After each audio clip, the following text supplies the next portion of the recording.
नमस्कार, मेरे YouTube channel पे आपका फिर से स्वागत है। आज हम फिर से टॉप 10 क्वेश्चन पर डिस्कशन करने वाले हैं और सीखने वाले हैं कि आप किसी भी क्वेश्चन को किस नज़रिए से देखिए और उसको कैसे जल्दी सॉल्व करें। तो चलिए हम देर ना करते हुए क्वेश्चन नंबर फर्स्ट स्टार्ट करते हैं और ये रहा क्वेश्चन नंबर फर्स्ट आपके सामने। देखिए क्वेश्चन नंबर 1 में क्या बोला गया है इसमें, वो कौन सी संख्या है जिसका वर्ग इन दोनों के वर्गों के अंतर के बराबर है। बोलेंगे बच्चे कि ये तो इजी सा क्वेश्चन है, कोई भी कर लेगा। तो आप ट्राई करके देखिए और आप बताइए आप कितना जल्दी इस क्वेश्चन का आंसर निकाल पाए। मैं आपको तरीका भी बताऊंगा कि आप जल्दी कैसे निकाल, तरीका मतलब कुछ ऐसा नहीं, उसके पीछे का एक प्रॉपर एक लॉजिक होगा, मैथमेटिकल लॉजिक होगा, उसी से हम इसको सॉल्व करेंगे। आप भी ट्राई कीजिए और आप कमेंट करके बताइए कि आप कितना समय लिए।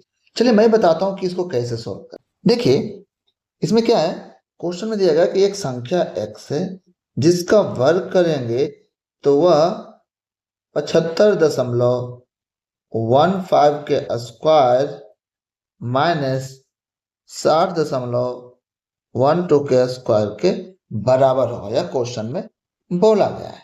क्लियर है। अब आप बताइए यह ए स्क्वायर माइनस बी स्क्वायर के फॉर्मूला पे चलेगा। ए स्क्वायर माइनस बी स्क्वायर, क्या लिखेंगे, ए प्लस बी इंटू ए माइनस बी। ध्यान रखिए मैं स्लो इसलिए बता रहा हूं ताकि सबको समझ में आए। और आप जल्दी देख सीखना चाहते हैं तो इसको फास्ट करके भी आप देख सकते। तो बताइए ए प्लस बी कितना होगा, इन दोनों को जोड़िएगा तो कितना हो जाएगा, यहाँ हो जाएगा ए हो जाएगा 27 और यहाँ पे हो जाएगा कितना, 5 7 14, इतना होगा जोड़ने पे। अब गुना दोनों को घटाने पे कितना हो जाएगा, घटाने पे हो जाएगा 5.0। क्लियर। ये होगा ए स्क्वायर माइनस बी स्क्वायर का फॉर्मूला यूज करने के बाद। ए आएगा एक्स स्क्वायर, लेकिन हमको एक्स का मान निकालना है तो अंडर रूट क्या हो जाएगा इधर। क्लियर। अब आप बताइए आप लोगों में से कितने बच्चे हैं जो इसको गुना करेंगे और फिर इसका वर्गमूल निकाल के आंसर लिखेंगे। हम इसमें कुछ और लॉजिक लगा सकते अगर यहाँ पर यूनिट डिजिट अलग अलग होता, लेकिन इसने यूनिट डिजिट भी सबका सेम दे रखा है तो हम इस लॉजिक को भी यूज नहीं कर सकते। ध्यान रखिए हम जो एक चीज पढ़ते हैं ना, 3 का विभाज्यता का नियम और 9 का विभाज्यता का नियम, ये जो विभाज्यता का नियम है ना बहुत ही इंपॉर्टेंट है। पूरे कंपटीशन में बहुत सारे क्वेश्चन हम इससे कर लेते हैं। ऐसा इसलिए बोल रहे हैं कि जैसे ही आप इस संख्या को देखिएगा, इस संख्या को देखिए तो यह 9 से विभाजित हो रहा है। आप कर जोड़ के देखिए क्या होगा, क्या हो गया, 4 5 9, 9 से कटेगा 7 2 9, 9 से कटेगा, इसका मतलब है 9 से भाग लग रहा है। इसका मतलब हम ये लिख सकते हैं अंडर रूट, अगर 9 से भाग लेते हैं उसको 9 से भागा देते हैं तो कितना हो जाएगा, 9 एकम 9, 9 पचे 45.03 होगा। और देखो यहाँ पे 5 3 8, इसमें हम क्या करें समझ नहीं आ रहा है, इसको हम ऐसे ही छोड़ देते हैं। क्लियर है। एक 9 मिला, अब फिर इसको जोड़ के देखिए, इसको जोड़ के फिर से देखिएगा तो ये होगा कितना, 6 और 3 9, मतलब फिर 9 से लगेगा। लेकिन अब इसके बाद हमको पता है 9 से लगेगा तो यहाँ कुछ आएगा और इंटू 5.03 होगा। हमें पूरा सोल्व नहीं करना, बस आपको समझा रहे हैं। अब आपको पता है अगर ये वर्ग के अंदर 2 बार 9 आया तो जब सॉल्यूशन निकलेगा इसमें 9 होगा और समथिंग कुछ और आएगा। ये तो क्लियर है। अब आप बताइए किसी भी संख्या में, यहाँ ये देखिए किसी भी संख्या में 9 से गुना करेंगे तो 9 से विभाजित भी होगा, मतलब जो आंसर होगा 9 का गुणज होगा। अब ऑप्शन में आइए तो देखिए ये 9 तो कटेगा, 6 4 10 पूरा नहीं कटेगा, 9 कटेगा, 8 4 12 ये भी 9 से नहीं कटेगा, ये 9 से कटेगा और 5 4 9 ये 9 से कटेगा। एक बार इसको भी चेक कर लेते हैं, 9 से ये कटेगा, 7 4 11 9 से नहीं कटेगा, मतलब हमारा आंसर कितना आ गया, 45.09। तो यहां से ये सीखे कि यहां तक बच्चा तो आ जाएगा, लेकिन यहां से इस आंसर तक पहुंचने में उसको बहुत ही मुश्किल होने वाला है। तो आप मेरे साथ जब पढ़िएगा तो आप ऐसे छोटे छोटे स्टेप सीखिएगा कि आप किस नजरिए से उसको देखें तो आंसर जल्दी आएगा। आशा करते कि आपको समझ में आया होगा। हम नेक्स्ट क्वेश्चन की ओर बढ़ते हैं। इस क्वेश्चन को देखिए, यह क्वेश्चन भी बहुत जबरदस्त है। इस क्वेश्चन में देखिए क्या बोला गया इस क्वेश्चन में कि अगर, देखिए इसमें क्या बोला गया, एक्स वाई जेड जो है भिन्न आभास संख्या, मतलब अलग अलग आभास संख्या, जिसमें सबसे बड़ा है जेड, उसके बाद वाई, उसके बाद एक्स, और बोला गया X plus Y plus Z बराबर 70, तो जेड का मान गया। इसमें क्या कॉन्सेप्ट लगाएंगे, जेड का मान निकालना। अब ध्यान रखिए ऑप्शन में सबके सब अभाज्य संख्या है, तो आप रैंडम तो सिलेक्ट नहीं कर सकते हो, सबके सब आंसर हो सकते। अब आप बताइए यहाँ जो लिखा हुआ है X plus Y plus Z equal to 70। अब आधा बच्चा बोलेगा कि सर हम ऑप्शन से चलेंगे। आप ऑप्शन से चल सकते हैं, इसका मान आप ऑप्शन रखिएगा तो इन दोनों को भी सेटिस्फाई करना पड़ेगा, जो कि करना बहुत ही मुश्किल है ऑप्शन से। आप एक ध्यान रखिए, हम जितना भी प्राइम नंबर पढ़ते हैं, अभाज्य संख्या पढ़ते हैं, वो सबके सब ऑड होता है। मान लीजिए हम ले लेते एग्जाम्पल में 3, दूसरा लेते हैं 5 और लेते हैं 7। ये भी ऑड ऑड जोड़ के क्या हो जाएगा, इवन हो जाएगा। फिर यह इवन और ऑड जोड़ के क्या आएगा, ऑड आएगा। आप करके देखिए, इसको जोड़िएगा 5, देखिए इसको जोड़िए तो कितना हो जाता, 8, इवन हो गया। फिर इसको जोड़े तो कितना हो जाता, 15। मतलब आप ये ध्यान रखिए, अगर ऑड है, फिर दूसरा भी ऑड है और फिर तीसरा भी ऑड है, तो आंसर हमेशा किस में आएगा, ऑड में आएगा। हम अभी तक ये जानते हैं कि सारे के सारे अभाज्य संख्या लगभग लगभग क्या पूरे, दो को छोड़ दिया जाए तो सब के सब कैसे संख्या होते हैं, ऑड नंबर होता है, विषम संख्या होता है। अब आप बताइए, यहाँ 3 अभाज्य संख्या को जोड़ के 70 तभी आ सकता है जब इसमें से एक इवन हो और 2 ऑड हो। आप देखिए, 2 ऑड को जोड़िएगा तो इवन हो जाएगा, और इवन इवन जोड़िएगा तो आंसर किस में आएगा, इवन में आएगा। इतना तो तय हो गया कि हमें एक इवन लेना ही पड़ेगा, तभी 3 को जोड़ के इवन आएगा। इसका मतलब एक कंफर्म हो गया कि जो सबसे छोटी है ना वो 2 है, और 2 एक प्राइम नंबर है और साथ में साथ इवन नंबर है, और सबसे छोटी भी प्राइम नंबर है। क्लियर है। हमको पता चल गया एक्स अगर 2 है तो यहाँ से वाई प्लस जेड का मान कितना हो जाएगा, वाई प्लस जेड का मान हो जाएगा 68। क्लियर, इतना तो तय हो गया। अब हम ऑप्शन से चल सकते हैं। अब देखिए ऑप्शन से अगर हम ऑप्शन 43 लेते हैं, क्या लेते हैं 43, एक बार चेक करते हैं इसको। जैसे 43 लीजिएगा, ये हमारा जेड का मान है, इसमें आप घटाइएगा तो वाई का मान निकलेगा। घटा के देखिए यहाँ कितना हो जाएगा, यहाँ बचेगा 5 और यहाँ कितना बचेगा 2, मतलब 25। तो हमारा प्राइम नंबर नहीं है, इसका मतलब डी हमारा ऑप्शन कभी नहीं हो सकता है। अब चलते हैं 37 चेक करते, सब आप जल्दी जल्दी चेक कर सकते हो, हम समझा रहे हैं। यहाँ पे 37 पे आए तो यहाँ देखिए कितना हो गया, यहाँ बचेगा 1, यहाँ बचेगा 3। और देखिए यहाँ पे देखिए बाई जो है वह जेड से छोटा है, इसका मतलब हमारा आंसर कितना हो जाएगा, 37 हो जाएगा। आप जब यहाँ 31 रखते हैं ना, यहाँ 31 रखते तो यहाँ 37 हो जाता। अब आप बताए यहाँ बाई, यहाँ सबसे बड़ा जेड है लेकिन यहाँ जेड क्या हो जाता है, छोटा हो जाता है, इसलिए ये और ये दोनों काम नहीं करेंगे। हमारा आंसर कौन सा हो जाएगा, 37। तो यहाँ जो एक कॉन्सेप्ट सीखे ना कि ऑड ऑड ऑड जोड़ के ऑड होता है, और इसको इवन बनाना तो एक हो जाएगा इवन, फिर ऑड और फिर ऑड, तब जाके आंसर किस में आएगा, इवन में आएगा। क्लियर है, ए भी इवन हो जाएगा, जुट के पूरा इवन। इस कॉन्सेप्ट से इस क्वेश्चन को जल्दी सोल्व कर सकते हैं। चलिए नेक्स्ट क्वेश्चन की ओर बढ़ते हैं। चलिए इस क्वेश्चन को देखिए, ये क्वेश्चन में क्या बोला गया है। इस क्वेश्चन में अगर ध्यान से देखें तो x cube plus y cube और x square x y minus x y plus y square का रेशियो 3:1 है। X square minus y square और एक्स प्लस वाई का अनुपात दे रखा है 5:6। हमें पूछा क्या गया है, हमें पूछा गया है 2x/3 कितना होगा। अब आप इस क्वेश्चन को सोल्व करके हमें बताइए कि आप कितना समय लगाया और कौन सा अप्रोच लगाया। हम दावे के साथ बोलते हैं, जो भी बच्चे इस वीडियो को देख रहे होंगे, 99.999% बच्चे इसको आंसर तो लाएंगे, लेकिन तरीका उनका गलत। तो ऐसा नहीं बोलते कि रेशियो का क्वेश्चन एक ही तरीका से सोल्व होगा, आप उसको देखने का नजरिया चेंज कीजिए अपना। हम क्या बोले, आप कंपटीशन में बैठ रहे हैं तो आप प्लीज अपने कंपटीशन की भावना से क्वेश्चन को सोल्व कीजिए। जिसने अलजेब्रा समझा, फॉर्मूला जानता है, सब सोल्व कर लेते। लेकिन अब हम देखिए इसको कैसे सोल्व करते हैं। अब आप बताइए, यहाँ जो लिखा हुआ है, यहाँ लिखा हुआ है 2x/3 क्लियर। मतलब ये जो होगा यह 2 के मल्टीपल का होगा समथिंग, और ये जो होगा और 3 × समथिंग होगा। मतलब ये 2 के मल्टीपल का होगा या 3 के मल्टीपल का होगा।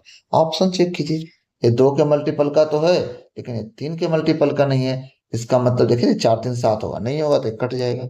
ये देखिए 2 के मल्टीपल का नहीं है तो ये खत्म हो गया। ये देखिए 2 का मल्टीपल का तो है लेकिन ये 7 4 11, 3 के मल्टीपल, 3 से भागा नहीं लग रहा। इसको देखिए 2 के मल्टीपल का है क्योंकि इवन नंबर है, और देखिए 9 3 12, 3 से कटने वाली है, तो हमारा आंसर कौन सा हो जाएगा? Option number A. आप ऐसे चेक कीजिए, अगर आपने ऐसे चेक किया ना तो वो ये 2 सेकंड का क्वेश्चन था, लेकिन आप फॉर्मूला पे जाइएगा, ये नहीं बोलते फॉर्मूला वाला गलत होता है, लेकिन एग्जाम के लिए सही नहीं है वो। क्लियर? अब आप मेरे साथ बैठ रहे हैं पढ़ने के लिए, तो आपकी कुछ तो तरीका चेंज होना चाहिए। चलिए नेक्स्ट क्वेश्चन की ओर बढ़ते हैं। चलिए इस क्वेश्चन को एक बार देखते हैं क्या पूछा गया है इसमें। बोला गया है एक कस्बे की वर्तमान जनसंख्या 1,90,000 है, वर्तमान अभी का, और प्रतिवर्ष 25% की दर से बढ़ रही है। तो बोल रहा है 3 वर्ष पूर्व और 2 वर्ष पूर्व की जनसंख्या में क्या अंतर? क्लियर? अब आप इसको भी बताइए, बनाइए और बताइए कितना समय लगेगा और कौन सा अप्रोच लगेगा। मैं जितना क्वेश्चन बना रहा हूँ आप सभी क्वेश्चन को अपने तरफ से भी बनाने की कोशिश कीजिए और देखिए आपने किस अप्रोच को लगाया, कितना समय। चलिए इस क्वेश्चन को सोल्व करते हैं। यहाँ पे एक चीज देखिए क्या है, तो इस क्वेश्चन में दिया गया वो दिया गया 25% बढ़ना। 25% का मतलब होता है, ये होता है 1/4, मतलब हर साल या 4 से 5 होगा। अगर आप आगे जाएंगे 4 से 5 होगा और पीछे आएंगे तो 5 से 4। क्लियर? यही हो रहा होगा। अब आप देखिए हमें 3 साल और 2 साल दोनों का आबादी हमें निकालना था। आपको पता होगा कि 3 साल वाला आबादी घट रहा है तो कम हो जाएगा, 2 साल वाला ज्यादा हो जाएगा। इसका मतलब 2 साल का पहले निकालेंगे, पीछे 2 साल जाएंगे तो कितना भी वर्तमान में 1,90,000। क्लियर?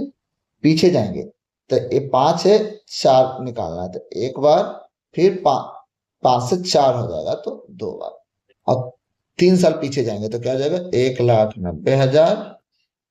अब इससे पहले 1 साल पीछे जाएंगे तो 5 से 4 बन जाएगा, फिर 5 से 4 बन जाएगा, फिर 5 से 4 बन। क्लियर? इतना आप सब करो। अब इसके बाद आपको आंसर लगाना है। इसके बाद अगर आप सॉल्यूशन करने बैठ गए तो बहुत मुश्किल है। इसके बाद अगर आप सॉल्यूशन करने बैठे तो आंसर आएगा, मैं नहीं बोलता आंसर नहीं आएगा, लेकिन आपकी थोड़ी सी तो प्रोसेस चेंज होनी चाहिए। अब ध्यान से देखो, मैं बस बता रहा हूँ, इधरवाइज सीधे आंसर लगा सकते थे। आप देखिए तो यहाँ से ये वाला पोर्शन और ये वाला पोर्शन दोनों में मतलब इतना कॉमन ले सकते थे, तो यहाँ कितना बचता? यहाँ बचता इतना, 4/5। हाँ, एक बचता है, यहाँ 4/5 बचता। क्लियर है? इतना ही बता, इसको सोल्व नहीं करेंगे, बस बता रहे हैं।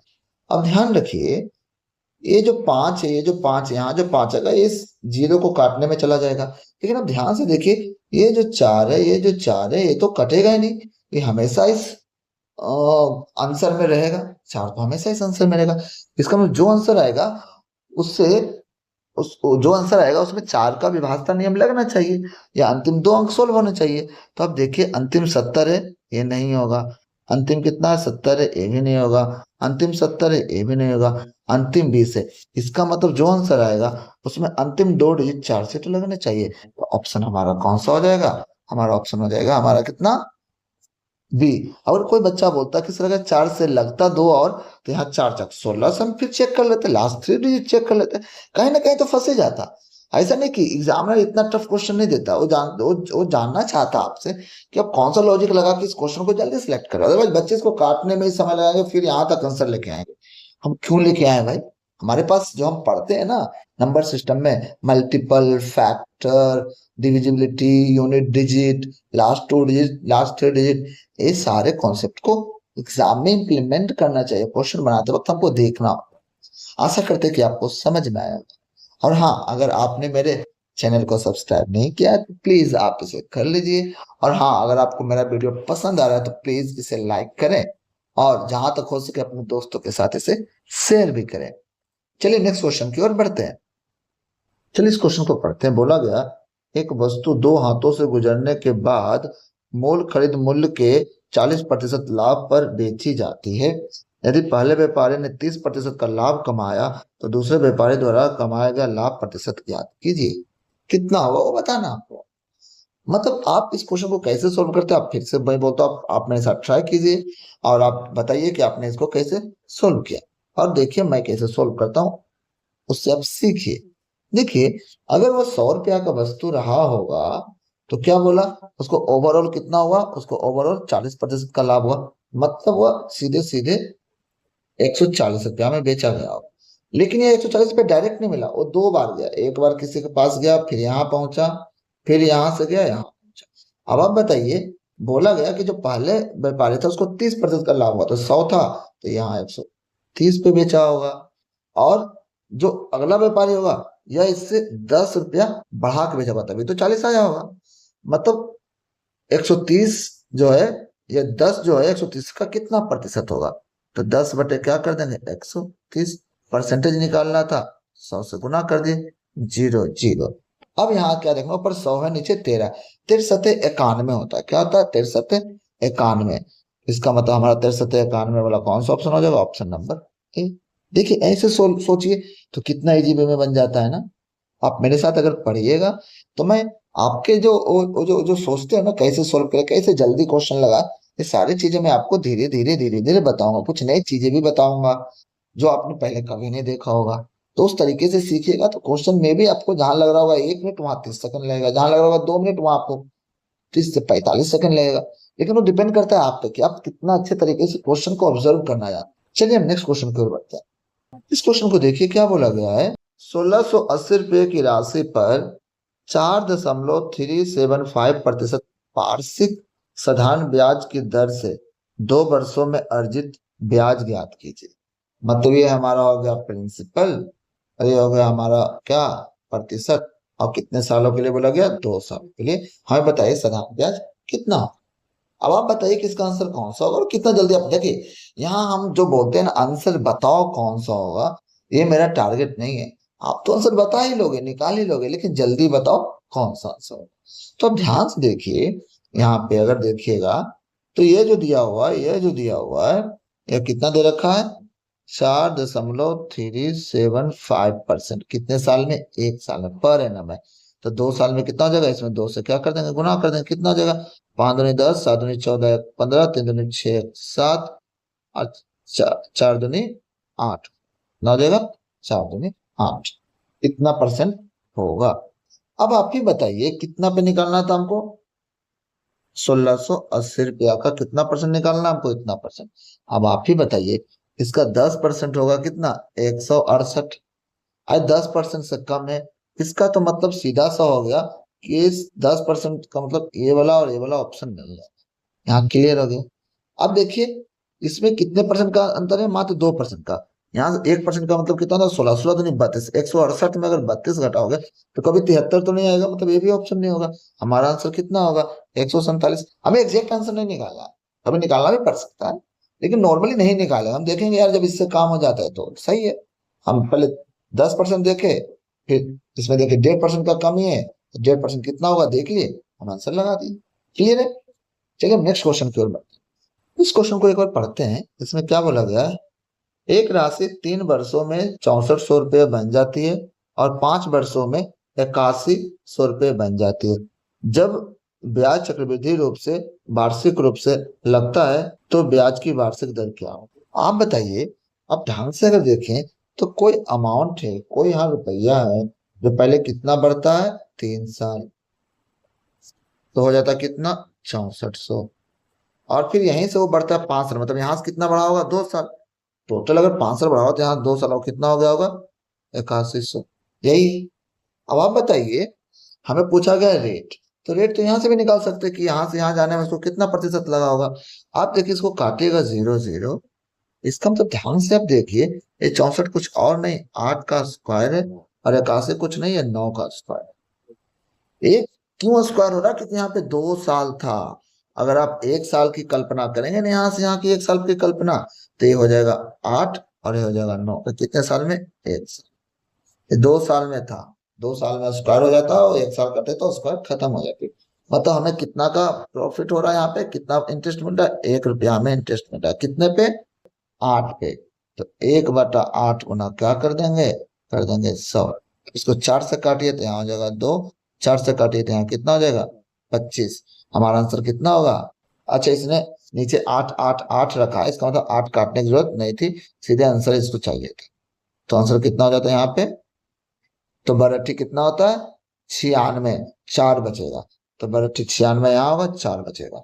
यहाँ पे हमारा आंसर कौन सा हो जाएगा, ऑप्शन नंबर बी। हाँ हमने ऑप्शन नहीं ध्यान दिया, 8 था तो हमें काटने की जरूरत भी नहीं थी।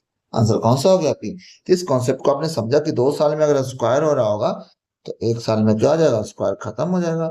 यहाँ पे केवल 8 से 9। आशा करते हैं कि आपको समझ में आ रहा होगा। और प्लीज मेरे इस वीडियो को लाइक करना नहीं भूलिए। आप लाइक करते हुए चलिए, आप लोग वीडियो तो देखते हो, इसे लाइक नहीं करते प्लीज लाइक कीजिए और चैनल को सब्सक्राइब भी करते हुए जाइए। चलिए नेक्स्ट क्वेश्चन की ओर बढ़ते हैं। इस क्वेश्चन को देखिए, फिर से रेशियो का क्वेश्चन है। आप रेशियो को क्वेश्चन से जो बताए ना कॉन्सेप्ट, उसी कॉन्सेप्ट को यहाँ पे भी आपको लगाना है। अब आप देखिए, अगर कोई नया बच्चा हो जिसको रेशियो का कॉन्सेप्ट नहीं पता हो, उसकी तो हालत खराब हो जाएगी। इस क्वेश्चन में बोला गया एबीसी का अनुपात कितना, 4:7:9। यहाँ बीसीडी का अनुपात कितना, 28:36:21। तो ए बी सी डी का अनुपात। अब देखिए फिर से, हमें यहाँ कुछ नहीं निकालना, हमें जो पूछा गया उस पर ध्यान देना है। क्या ध्यान देना है, हमें पूछा गया ए बी सी, तो यहाँ पे ओरिजिनल में ए का ए कितने के बराबर है, ए 4 के बराबर। इसका मतलब जो एक आंसर होगा 4 का फैक्टर होगा। देखिए अब सब में 4 का फैक्टर है, क्लियर है। बी देखिए, बी 7 है तो 7 का फैक्टर होगा। देखिए 21, 14, 28 और 7। ये अभी तक तो कुछ नहीं। अब सी के पास चले तो सी हो गया 9 का फैक्टर। लेकिन सी यहाँ भी है, सी यहाँ भी है और सी यहाँ भी, यहाँ से यहाँ कितना 36 है, यहाँ कितना 9 है। इसको हटाते हैं, ये 9 है।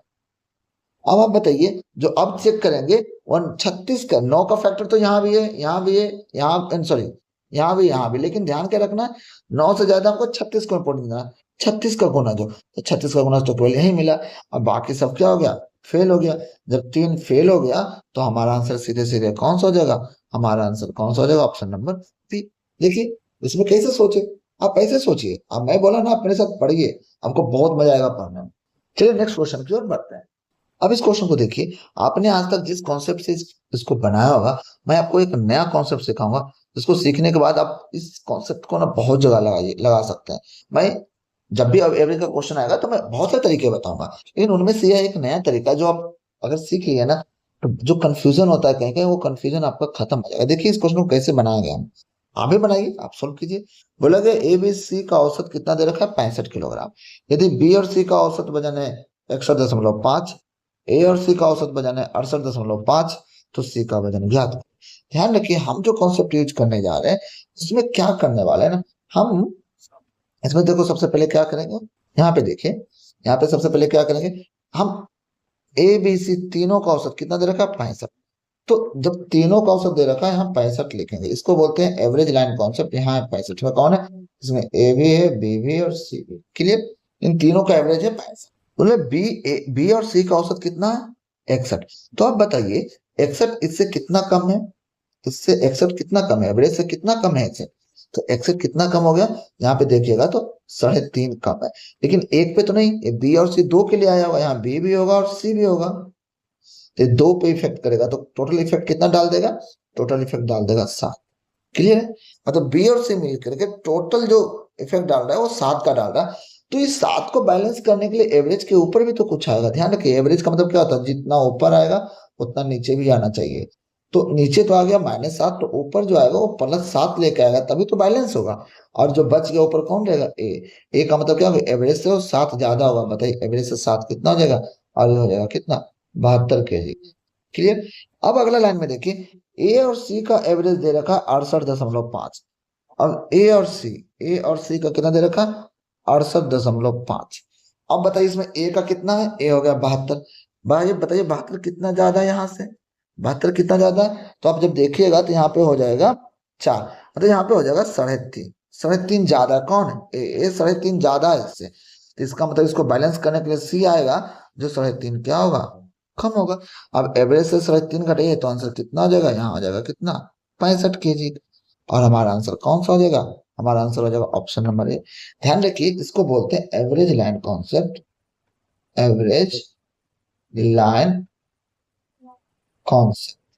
यह एवरेज के क्वेश्चन को सॉल्व करने का बहुत ही अच्छा तरीका है, जिसमें आपको कैलकुलेशन बहुत कम पड़ेगी। मैं बहुत सारे क्वेश्चन आगे लाने वाला हूँ जहां मैं बताऊंगा, या फिर इस पे एक वीडियो भी मैं ला रहा हूँ, वहां पे कम से कम 10-15 क्वेश्चन इस कॉन्सेप्ट पे आपको सोल्व करके दिखाऊंगा। जहाँ पे आपको कैलकुलेशन में दिक्कत होती है ना, वहां आपको कम दिक्कत होगी। क्लियर है, आपकी जो कैलकुलेशन है उसको कम कर देगा ये कॉन्सेप्ट। इसको बोलते हैं एवरेज लाइन कॉन्सेप्ट। चलिए नेक्स्ट क्वेश्चन की ओर बढ़ते हैं। चलिए इस क्वेश्चन को पढ़ते हैं। इसमें बोला क्या गया है, 126 रुपये प्रति किलोग्राम और 135 रुपये प्रति किलोग्राम मूल्य के चावल को 1:1:2 के अनुपात में तीसरी किस्म के साथ मिलाया जाता है। यदि मिश्रण का मूल्य 153 रुपये प्रति किलोग्राम है, तो तीसरी किस्म का मूल्य प्रति किलोग्राम कितना होगा। अब आप बताइए, आप ध्यान रखिए, अगर ढंग से देखिए तो एवरेज का क्वेश्चन है, और अभी हम आपको बताए थे एवरेज लाइन कॉन्सेप्ट, वहां से आप इसको सोल्व कीजिएगा तो बहुत जल्दी सोल्व हो जाएगा। बस आपको ये ध्यान रखना है कि यहाँ पे जो है पहला जो है किस्म का वो 1 किलो मिलाया गया होगा, और दूसरा मिलाया हुआ 1 किलो, तीसरा मिलाएगा 2 किलो, इतना आपको ध्यान रखना। ओवरऑल एवरेज कितना है, क्या है 53। मतलब इसमें हम बोल सकते हैं कि इसमें ए, बी और सी तीन अलग अलग है, जिसका एवरेज कितना है 153 रुपये। अब बताइए पहला कितना है 126। अब 126 153 से कितना कम है, तो आपको सब कैलकुलेशन फटाक से आना चाहिए। जब कितना कम हो गया, 26 हो गया, उधर हो गया हमारा 4 और 23, कितना हो जाएगा 27 कम है। कितना है 27 रुपया कम है एवरेज से। दूसरा किस्म कितना है 135, यह एवरेज से कितना कम है, अगर इसको एवरेज से कम देखेंगे तो हो जाएगा 18 कम। क्लियर। अब आपको बताया एवरेज लाइन कॉन्सेप्ट से या एवरेज को दर्शा रहा है, तो जितना नीचे नेगेटिव आया है उतना ऊपर पॉजिटिव भी तो आना चाहिए। मतलब मान लीजिए, और ध्यान रखिए, ये 1 kg था, इसमें 1 से गुना करें, ये भी 1 kg था, इसमें 1 से गुना करें, क्योंकि दो दो 1। अब तीसरे की बात करें, तीसरा कितना किलो है 2 किलो। लेकिन यहाँ देखो कितना हो गया टोटल जोड़ के, आप इसको जोड़िएगा तो हो जाएगा -45। इसका मतलब इस -45 को बैलेंस करने के लिए ऊपर +45 होना चाहिए। लेकिन इसमें कितने किलो है 2 किलो, मतलब 2 किलो मिलाकर 45 होगा, तो 1 किलो निकाला तो 45 से 2 से भागा देंगे तो यहाँ कितना आ जाएगा 22.5। क्लियर। अब आप बताइए, जो 1 किलो का दाम होगा ना तीसरे किस्म का, वो एवरेज से इतना ज्यादा होगा। ये इतना इसलिए नहीं जोड़े क्योंकि 2 किलो मिल के यहाँ रेशियो में 2 है, 1 किलो का दाम निकालना था इसलिए हम इसमें 2 से भागा दिए। अब इसमें क्या करना था, अगर तीसरा किस्म का निकालना था वैल्यू, और तीसरा किस्म का मूल्य निकालना था, तो 153 में 5.5 क्या करना था, जोड़ना था। अब आप जोड़ दीजिए तो क्या हो जाएगा, दशमलव, ये हो जाएगा 5, ये हो जाएगा 7 और हो जाएगा 1, 175.5 वाला हमारा क्या हो जाएगा, आंसर हो जाएगा। देखिए एवरेज लाइन कॉन्सेप्ट था। अब कितना अच्छे ढंग से ध्यान रखिए, एवरेज लाइन कॉन्सेप्ट में क्या, जो आप जो ये पढ़ते हो ना ये वाला, इसको क्या बोलते हैं हम लोग, एलिगेशन मेथड। ये नॉर्मली दो वस्तु पर लागू होता है, लेकिन यहाँ पे कितने थे, 3 थे। तो आप एवरेज लाइन कॉन्सेप्ट यूज करोगे तो अब 3 4 5 कितना भी हो, आप इस लाइन पे उसको सजा दोगे, सारा आंसर एक बार में निकल जाएगा।